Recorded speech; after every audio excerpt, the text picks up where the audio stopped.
이제 말씀을 보시겠습니다. 말씀은 신약성경 마태복음 6장 20절부터 24절 공독을 합니다.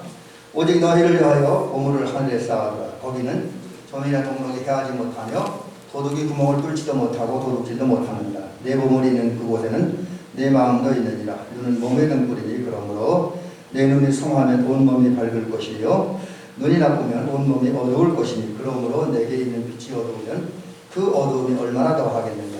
한 사람이 두 주인을 섬기지 못할 것이니 혹 이를 미워하고 저를 사랑하거나 혹 이를 중히 여기고 저를 겸히 여기니라. 너희가 하나님과 재물을 겸하여 섬기지 못하느니라.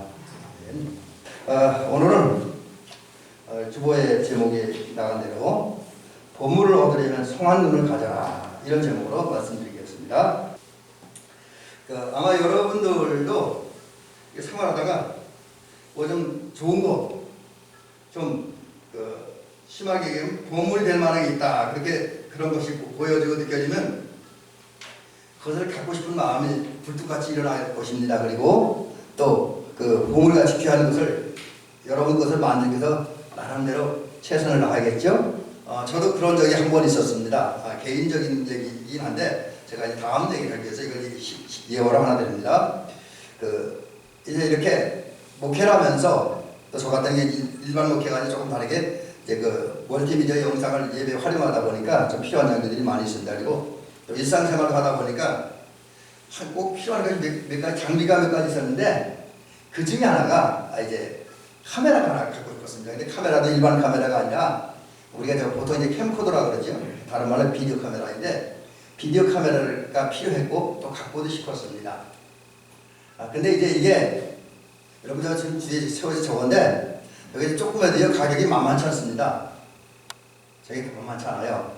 그래서 인터넷 조사해보니 가격이 만만치 않아서 이제 고민됩니다. 이 캠코더가 필요하긴 한데 저걸 어떻게 구입할까?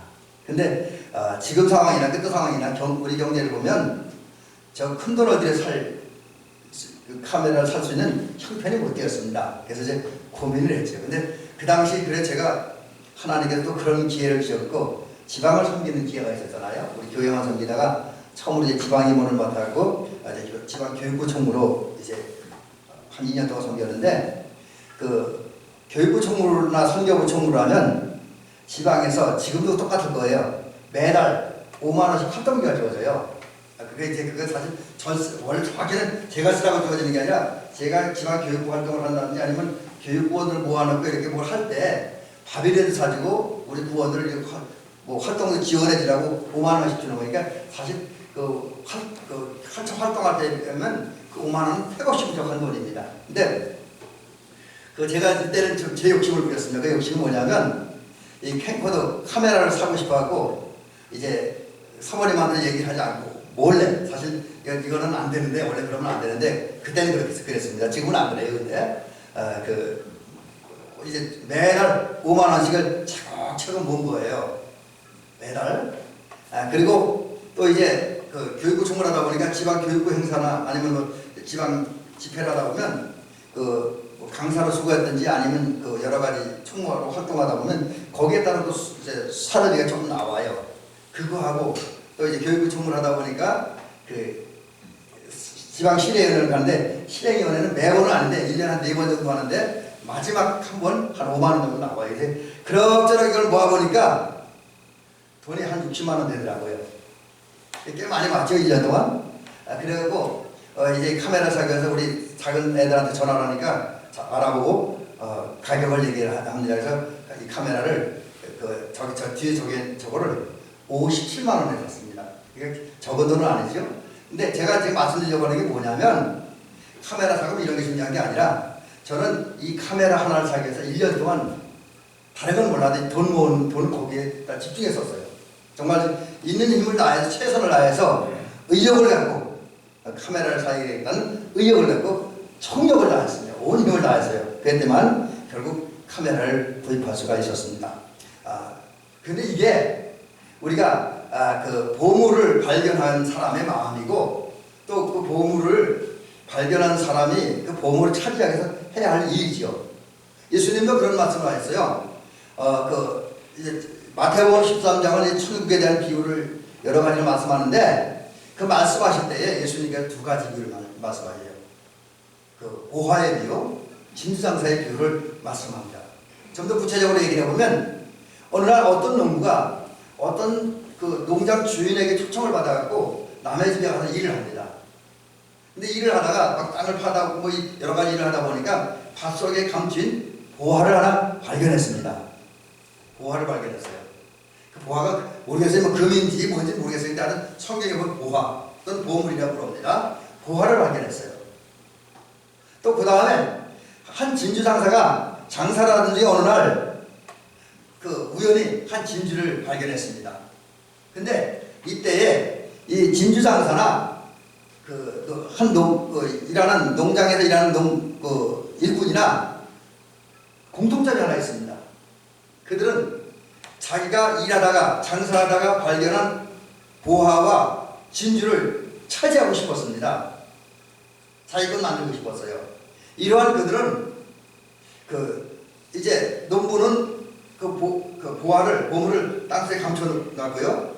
진주 장사도 진주를 감춰놓고 집으로 갔습니다. 그리고 자기 집에 있는 모든 재산을 다 팔았습니다. 그리고 자기 집에 있는 돈을 다 모았어요. 아마 제가 생각하기에 제 추측입니다. 집에 있는 돈 다 모으고 재산 다 모아도 아마 모자랐을 것 같아요. 그러다 보니까 빚도 좀 냈을지 모르겠어요. 그래서 어쨌든 이럭저럭 해서 돈을 다 모아갖고 그 돈을 가지고 와서 이 농장에서 일하는 농부는 보물을 샀고 진주를 발견한 진주장사는 그 극히 아직까지 극히 같은 진주라고 해서 대단히 좋은 진주가 돼요. 그 진주를 샀습니다. 이 얘기는 뭘 의미하냐면 보화를 발견한 농부나 진주를 발견한 이 사람들은 그것을 자기 것을 만들고자 하는 욕망이 굉장히 강했습니다. 여러분 그렇습니다. 우리 성도들도 복되고 은혜로운 생활을 하려면 우선 일상생활 중이나 또 신앙생활 중에 우리의 가장 유익하고 우리의 가장 가치가 있는 보물을 찾아내야 돼요. 사실 우리가 그 일상생활도 그렇고 신앙생활도 그렇고 열심히 하는 사람들하고 열심히 하지 않는 사람들의 근본적인 차이가 하나 있습니다. 뭐 그 주변 환경 여러 가지 상황도 있지만 뭐 요즘 코로나 바이러스 같은 것도 있지만 더욱 중요한 것은 그 내가 하는 거기에서 정말 보물과 귀중하고 소중한 것을 찾느냐 못 찾느냐입니다. 여러분 신앙생활하는 분들도 신앙생활하면서 내 영적 생활에 또 그 영적 생활뿐만 아니라 일상생활에서 보화될 만한 보물이 될 만한 가치 있는 것을 발견하면 그것을 내 것 만들고 열심히 냅니다. 그런데 아무리 교회를 오래 다니고 뭐 교회 직분을 가졌다 할지라도 신앙생활하면서 교회 생활하면서 내 영적 생활에 일상생활에 보물이 될 만한 가치 있는 것을 발견하지 못하면 그냥 시계추처럼 교회 왔다 갔다 하는 거죠. 관념적인 신앙생활을 하게 되는 겁니다. 그래서 여러분 농사 지을 때 농사 속에서 보물을 찾을 수 있길 바랍니다. 그리고 신앙생활하면서 여러분들 나름대로의 보물을 찾을 수 있기를 주의 이름으로 간절히 부탁드립니다. 그리고 그 보물을 찾으면 그 자동적으로 생기는 본능이 저건 내 거 만들어야 돼. 그런 욕망이 생기게 됩니다. 무엇인지 그 내 눈에 띄는 거 내가 만질 수 있는 것이 보물이다. 그렇게 느껴지면 그건 내가 차지하고 싶은 욕망이 생기게 되어지는 것이죠. 그리고 이제 그런 보물을 발견하고 소유하려는 마음을 가진 사람들이 그냥 넘어가지 않고 그 보물을 정말 내 건 만들기 위해서 최선을 다한대. 저는 그걸 이제 그 야구 용어를 빌어서 전력투구라고 하는 말을 씁니다. 전력투구라고 하는 것은 투수가 어떠한 타자를 상대해서 그때 그 투수는 여러 타자를 상대하는 게 아니라 한 타자나 두 타자를 상대하는 투수입니다. 이제 중간 투수라고 그러는데요. 많은 세 타자를 상대하는데 그런 투수들은 공 하나하나를 던질 때마다 온 힘을 다해 던져요. 그런데 전력 투구를 하지 않는 투수들이 있습니다. 그것은 이제 보통 우리 선발 투수라는데 길게는 처음부터 끝까지 다 던지기도 하고 또 대충 뭐 5회 정도를 목표로 던지는데 그러면 80개, 100개를 공을 던지다 보니까 힘을 조절이 적절하죠. 그러니까 어떤 때는 좀 세게 던지고 어떤 때는 힘 빼고 던지기도 하고 그럽니다.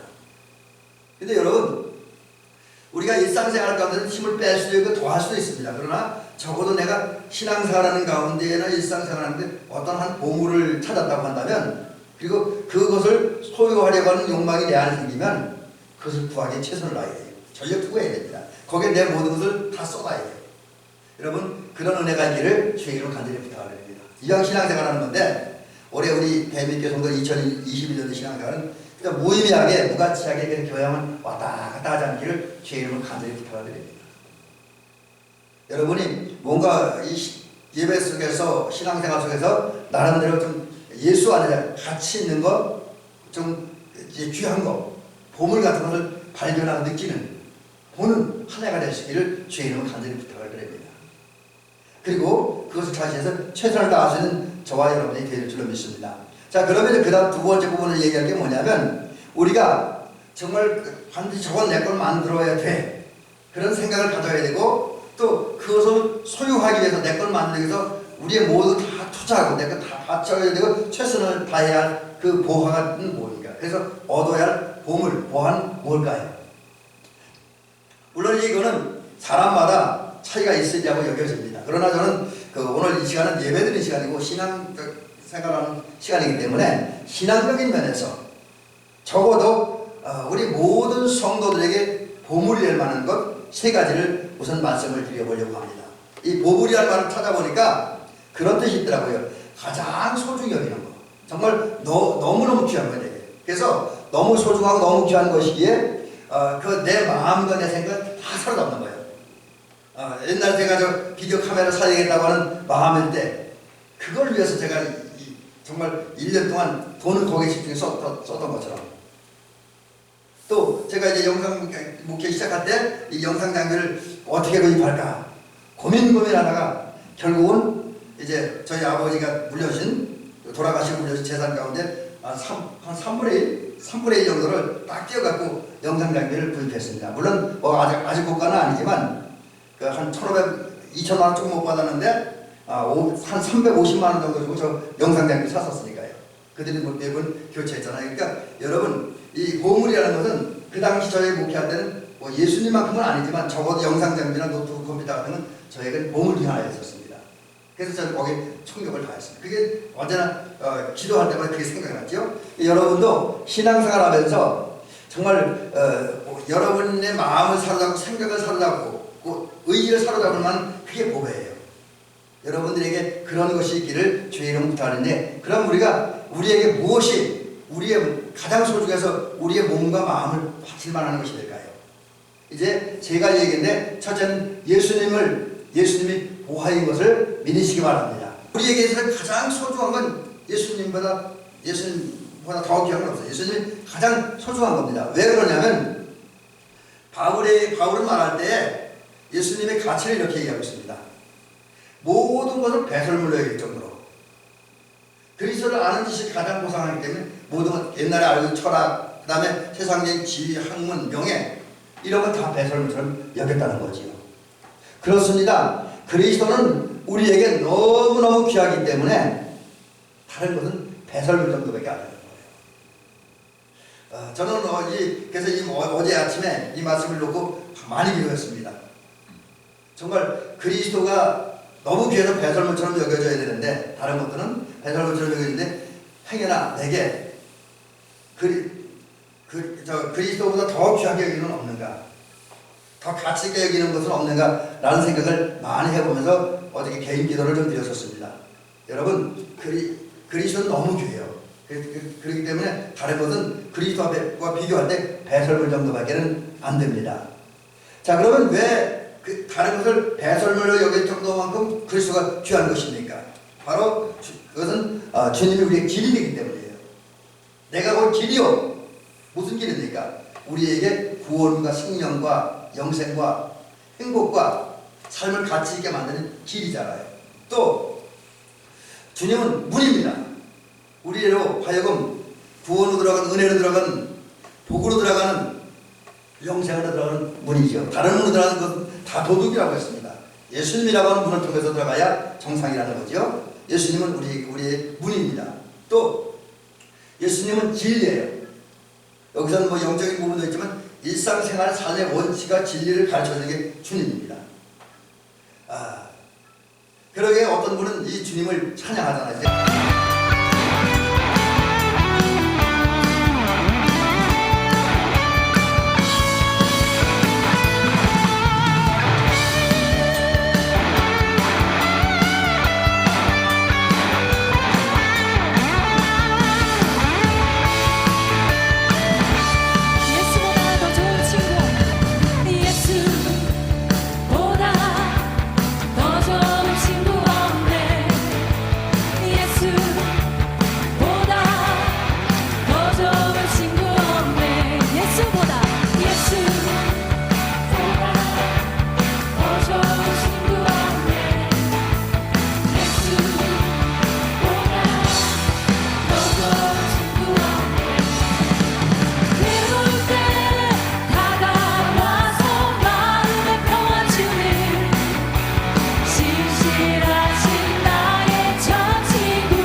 자직으로는 찬양 94장에 보면 그 알 밀러라고 하는 사람이 작사한 찬양인데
주님은 정말 소중한 분이에요.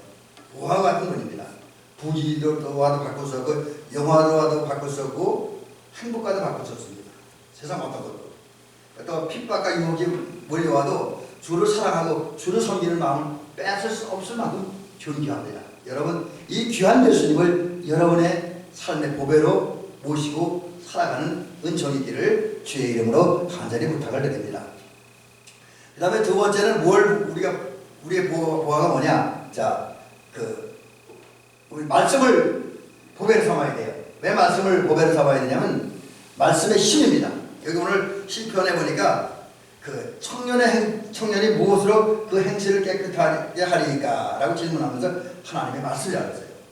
여러분, 하나님의 말씀은 혈기왕성하고 또 그로 인해서 타락할 위험성과 가능성이 많은 청년들의 행실을 올바르게, 정결하게, 또 거룩하게 만드는 힘이 그 하나님의 말씀 속에 있습니다. 또 하나님의 말씀은 얼마나 귀한 것인지, 그 맛을 알고 읽고 들어서 내 영혼이 말씀을 제대로 받아 먹기만 하면 그 말씀은 꿀보다는 더 달려가는 거지. 가장 우리에게 유익을 주고 우리에게 기쁨을 주고 우리를 복되게 하는 그런 것이 하나님의 말씀이다. 그리고 이 말씀은 생명의 양식이죠. 사람이 떡으로만 살 것이 아니요 하나님의 입으로 나오는 모든 말씀을 살 것이라 하는데, 이 말씀은 예수님이 하신 말씀인데, 예수님이 왜 이런 말씀을 하셨느냐? 예수님의 말씀, 하나님의 입에서 나오는 모든 말씀, 예수께서 들려주신 모든 말씀은 우리 영혼을 살리는 생명의 양식입니다. 그래서 하나님의 말씀은 보배이죠. 그 다음에 시편 119편에 보니까 하나님의 말씀은 우리의 인생의 길의 등입니다. 빛이에요. 그러니까 우리가 어떻게 살아야 할지를 보여주고 알려주는 게 하나님의 말씀입니다. 또 하나님의 말씀은 우리에게 구원과 책망과 바르게 함과 의로 교육하기 위하다. 구원의 길을 알려주고, 우리 잘못된 길을 갈 때 우리 잘못을 바로 잡아주고, 또 이제 우리가 이 세상에서 의롭게, 주님 모시 의롭게 살도록 이끌어가는 게 하나님의 말씀입니다. 그런 면에서 보면 하나님의 말씀이 보배입니다. 그래서 우리 성도들은 우리 성경 말씀 이것을 보배로 여기고 살아가는 저기를 주의 이름으로 간절히 부탁을 드립니다. 그 다음에 이제 제가 늘 강조하는 거지만 우리에게 보배는 천국입니다. 천국 보배예요. 천국은 너무나 귀한데 얼마나 귀하냐, 너무 귀하기 때문에 주님의 말씀에 의하면 우리가 살아가는 모든 삶의 순간에 가장 먼저 추구하고 가장 먼저 기도하고 가장 먼저 이루게 노력해낼 게 천국이라는 거죠. 그래서 너희는 먼저 그의 나라와 그의 일을 구하라. 먼저 구해야 할 만큼 귀한 게 천국이라는 거지요. 또 우리가 기도할 때에 사실 우리가 여러 가지 많은 기도를 하지만 사실 우리의 기도의 중심, 우리의 기도의 목표는 어디로 가야 되느냐. 신학하는 분들은 그런 얘기 하더라고요. 사실 우리가 기도를 많이 하는데 우리가 막 그렇게 기도할 내용이 많지는 않다. 왜? 하나님은 우리의 필요를 다 알고 채워주기 때문에 우리가 제대로 기도만 하면 된다는 거죠. 그럼 우리가 제대로 기도하는 게 뭐냐? 주기도문 했잖아요. 주님께서 마태복음 6장 오늘 읽은 본문 앞부분에 보면 주기도문을 가르칠 때 그렇게 기도하러 가르쳐 주셨잖아요. 여기 오늘 제가 그 말씀을 잠깐 공독을 하죠. 주기도문을 제가 성경에 있는 대로 그대로 읽어드리겠습니다. 여기 보면 제일 처음에 주님은 너희는 이렇게 기도하라. 하늘에 계신 우리 아버지여 이름이 거룩히 여김을 받으시오며, 이제 하나님의 이름을 부르는 기도를 하고 하나님 기도하는 거죠. 그 다음에 첫 번째 드리는 기도가 뭐냐면 나라가 임하시오며, 그 다음에 뜻이 하늘에서 이루어진 것 같이 땅에서도 이루어지이다. 이게 무슨 얘기냐면 하나님 나라가 우리 가정과 우리 살고 있는 삶의 현장에서 이루어지게 해달라고 기도하는 거예요. 주님께서 우리에게 이 기도 하라는 거죠. 다른 기도도 물론 많이 해야 되지만 먼저 구하고 또 지속적으로 구해야 될 게 하나님 나라라는 거죠. 왜? 너무나 귀한 것이기 때문에. 또 하나님 나라는 너무나 귀한 것이기 때문에 우리 사람들이 모든 것을 버리고 투자할 만큼 한 가치가 있는 것이죠. 그래서 많은 우리 믿음의 선배들이 하나님 나라를 차지하고 또 하나님 나라를 확장하기 위해서 여기에 목숨 걸었잖아요. 선교사들이. 바울 사도가 베드로 사도가 하나님 나라 확장을 해서 목숨 걸고 평생 동안 사역을 했잖아요. 그리고 실제로 목숨을 걸기도 했습니다. 이것은 너무나 좋은 것이기 때문에 하나님 나라를 얻으면 다 얻은 것이고 하나님 나라를 잃으면 다 잃은 것이다. 그만큼 하나님 나라는 귀한 것, 보배라고 하는 것이죠. 그렇습니다. 정리합니다. 말씀은 우리의 보배는 하나님의 말씀이고 예수 그리스도이고 그 다음에 이제 천국이다. 자, 그러면 이제 우리는 보배를 차지하기 위해서 세 가지 보배, 예수님이라는 보배, 그 다음에 말씀이라는 보배, 천국이라는 보배를 차지해야 됩니다. 그래서 내 걸 만들어야 돼요. 자, 그러기 위해서 우리가 가져야 될 마음입니다. 이거 이제 사실 오늘 설교의 중심은 여기에 있습니다. 오늘 이 마음을 꼭 가지시기를 주의 이름으로 간절히 부탁을 드립니다. 적어도 우리는 보호를 다른 말은 보물을 반드시 발견하고 그리고 갖고 싶은 마음을 가져야 되고 차지하기 위해서 최선을 다해 노력을 해야 됩니다. 거기에 전력 투구를 해야 됩니다. 근데 전력 투구를 할 때 우리가 가져야 될 마음이 하나 있어요. 노력하는 것도 중요하지만 노력하는 것과 함께 우리가 가져야 될 마음가짐이 있습니다.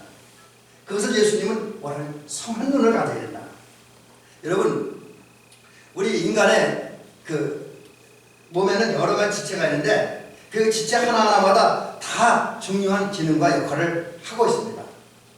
근데 이 눈은 더욱더 중요한 역할을 하고 있지요. 매우 중요합니다. 사실 우리 인간은 어떻게 보면 눈이 없으면 안 돼요. 우리는 보는 것을 따라 생각하고 보는 것을 따라 어떤 마음을 품게 되고 보는 것을 따라 말을 하게 되잖아요. 보는 것을 따라 행동합니다. 그래서 여러분 쉽게 얘기하면 어느 날카로운 물체가 내 얼굴을 향해 날아들면 그때 어떡합니까? 내가 못 보면 물건이 내 얼굴을 향해 날아드는 거 못 보면 그 물체에 내 얼굴이 맞는 거예요. 그래서 얼굴 상처를 당하거나 다치게 되겠죠. 그렇지만 내 눈이 보면 머리는 뭐 합니까? 눈으로 보면 머리에 탁 떠오르겠잖아요. 피해. 그죠? 그런 생각이 딱 떠오릅니다. 그러면 그 피해라는 생각이 떠오르는 순간 마음은 다급하고 신속해지고 그리고 내 신경과 온 몸은 그 머리의 명령, 신경 조직의 명령보다 그대로 움직이잖아요. 그래서 뭐 고개를 숙인다든지 아니 돌린다든지 이래서 물체를 피하잖아요. 그래서 이 눈이라고 하는 것은 우리 인간의 모든 생각과 마음과 말과 행위와 기초, 다른 말은 삶의 기초가 되고 근본이 되는 것이다 라고 할 수 있습니다. 그래서 이 눈이 중요한데 그 눈이 중요하기 때문에 예수님께서 우리에게 말씀하시는 게 있잖아요. 요구하는 게. 적어도 하나님 나라라고 하는, 적어도 예수 그리스도라고 하는, 적어도 말씀이라고 하는 그 외에 여러분이 꿈꾸고 원하는 그 여러 가지 좋은 것들을 보물들을 차지하기 위해서는 성한 눈을 가져야 된다는 거죠. 주님은 성한 눈을 갖기를 원합니다. 또 성한 눈을 가지라고 오늘 직접적으로 말씀하지 않지만 오늘 본 내용을 보면 특별히 마태복음 6장 22절을 말씀 보면 성한 눈을 가지라는 거죠. 자, 그러면 성한 눈을 갖는다는 게 무슨 의미가 있느냐? 성한 눈에 대해서 살펴봅니다. 이 성하다는 말은 건강하다는 뜻도 물론 있습니다. 근데 그 원어를 보니까 여기 지금 원어를 써놨는데 아폴로스라고 하는 말인데 단순하다, 순진하다, 성실하다는 뜻이 있습니다. 이게 기본 뜻이에요. 성하다는 것은 눈이라고 하는 것은 이제 원래는 이제 여러 가지 의도가 있지만 육체적인 눈이고요. 이것을 신학자들마다 여러 가지 다양하게 이제 해석을 하는데 예술래 목사님은 이 눈을 뭐라고 해석을 하냐면 눈은 의도다. 의도라는 게 뭡니까? 내가 무엇을 하고 싶어하는 생각이나 계획이나 마음이지요. 그런 거예요. 예를 들면 우리 장로님께서 예배 끝난 다음에 오늘 그런 제가 지방 장로님 일정을 모르죠. 예를 들면 쉽게 얘기하면 우리 장로님이 누구 어느 교회 장로회이기 때문에 어느 장로님이 만난다. 그런 생각을 가지고 그게 의도라는 거죠. 이제 눈이라고 하는 것은 그냥 우리 육체의 눈만이 아니라 내가 무엇을 하고자 하는 어떤 계획과 생각을 품는 거예요. 어떻게 살고자 하는 목표와 꿈을 갖는 겁니다. 그게 눈이라는 거죠. 예수의 목사님 말하는 눈은 그런 겁니다. 또 다른 말은 마음가짐이라고도 볼 수가 있어요. 근데 이 성한 눈이라고 하는 말을 이제 눈과 성하다는 말을 이제 정리해서 이제 해석을 하면 성한 눈을 갖는다고 하는 단순하고 순수한 마음과 생각을 갖는 거예요. 여러분 신앙생활하면서 이 단순하고 순수한 게 굉장히 중요합니다. 단순하고 순수한 거. 만약에 악한 눈이라는 악한 눈은 잘못된 눈이라는 거죠. 이제 그 나쁜 뭐 있는데 여러분한테 그 나쁜 눈에 대한 얘기나 하지 않고 성한 눈만 얘기하는데 적어도 우리가 성한 눈을 가졌다. 단순하고 순수한 마음과 생각, 의도를 가지고 살아간다는 거예요. 그 의도가 필요하다는 거죠. 그 다음에 이 성한 눈을 가졌다라고 하는 것은 순수한 의도가 집중한다는 거, 하나님께 집중한다. 우리가 히브리서 12장을 제가 예배보름사에서 12장 2절 말씀을 이제 소개해드렸는데 거기에 보면 믿음의 주여 온전케 하신 이인 예수를 바라보자 그런 말씀이 있는데 이 바라본다는 말이 집중한다는 말입니다. 초점을 맞춘다는 거예요. 그래서 우리가 성한 눈을 갖는다고 하는 하나님께 모든 인생에 초점을 맞춰놓고 하나님께 우리의 생각과 마음과 삶을 집중하는 거. 그게 이제 성한 눈을 갖는 거다. 또 이제 아까 눈을 의도라고 그랬잖아요. 성한 의도를 갖는 건 뭐냐면 순수하고 단순한 마음으로 오직 하나님의 영광이라고 하는 그 순수한 그 단순한 의도를 가지고 살려고 하는 거. 그래서 그 하나님께 영광을 하나님의 뜻대로 살겠다는 거.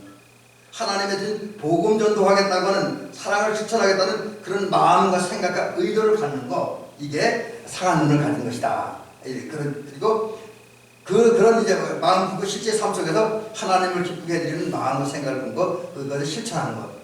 이것이 성한 눈이다라고 하는 거지.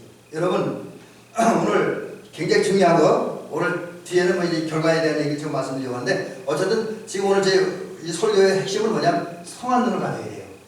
여러분 하나님 앞에 단순하고 순수한 마음과 생각을 갖기를 주의 이름으로 간절히 부탁을 드립니다.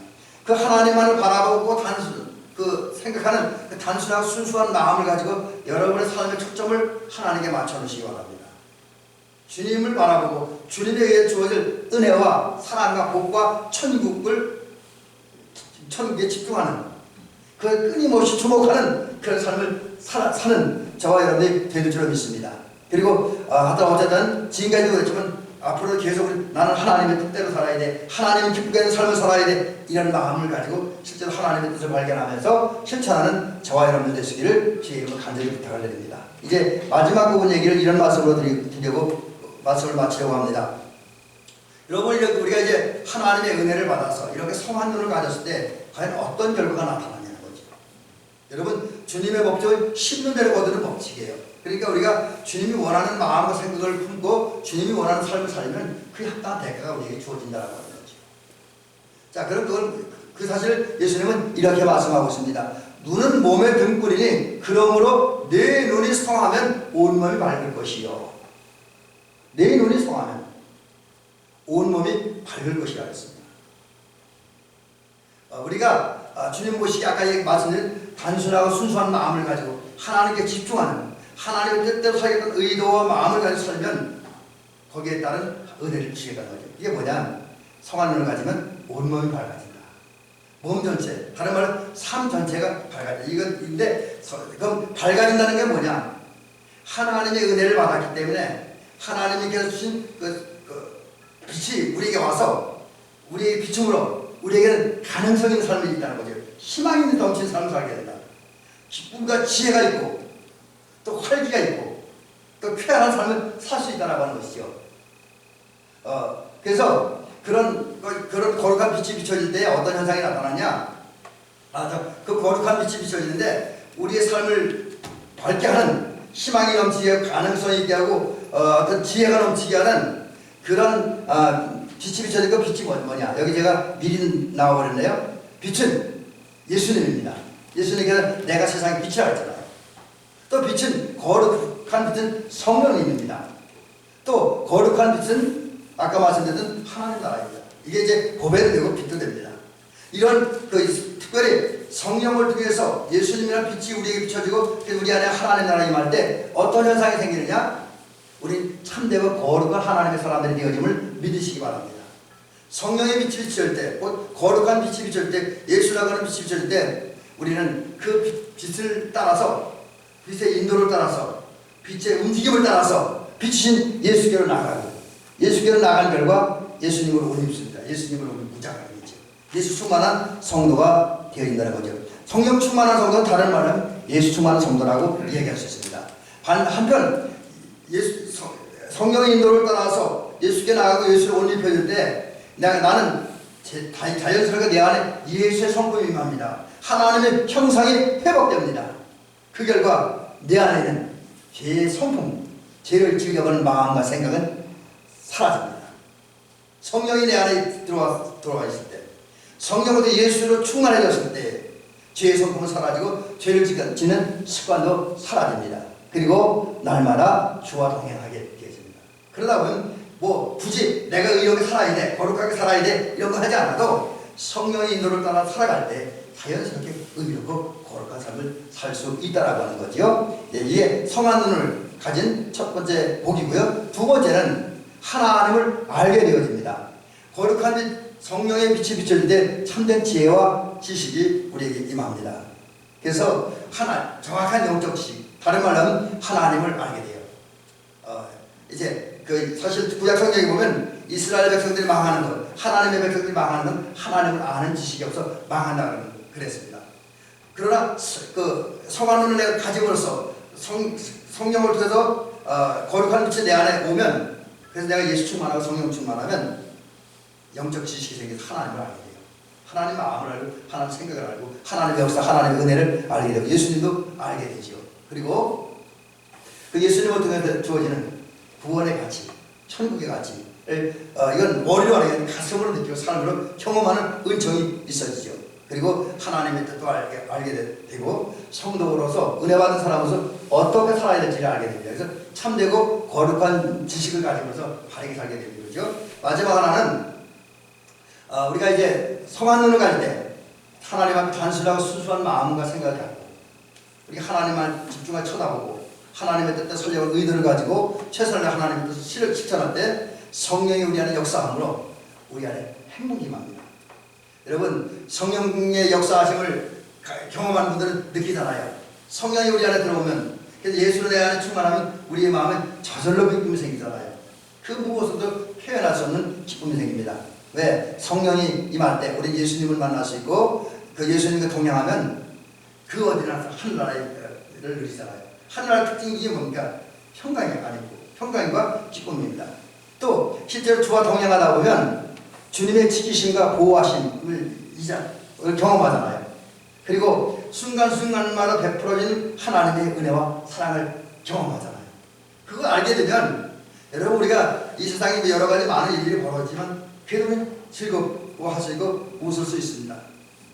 여러분, 이게 성한 눈을 가질 때, 그래서 성령의 빛이 우리를 비춰서 우리가 예수 충만할 때 나타난 현상이라고 하는 거죠. 이제 말씀 마치겠습니다. 우리 대몇개 성도님들은 올해 보물을 소유하는 저희들 주의에 부탁드립니다. 예수 충만, 성령 충만, 말씀 충만, 그리고 천국의 백성, 그리고 천국을 소유하시기 바랍니다. 그러기 위해서 기도하는 가운데에, 그리고 또 묵상하는 가운데 하나님의 도움을 받아서 성한 하나님에 대한 단순하고 순수한 마음을 품으시기를 주의 이름으로 부탁드립니다. 그 마음 가지고 여러분의 삶의 모든 하나님께 집중하시길 주의 이름으로 부탁드립니다. 그리고 정말 하나님의 뜻대로 하나님을 기쁘시게 해드리겠다는 그런 삶의 목표를 가지고 의도를 가지고 살면서 실제 살면서 하나님의 뜻을 순종하시기 바랍니다. 그 결과 성령의 도우심을 통해서 여러분이 성한 눈을 뜨시고 성한 눈을 가짐으로써 이제 기쁨과 행복과 또 이제 지혜와 지식과 거룩한 성도들 되시기를 주의 이름으로 축원합니다.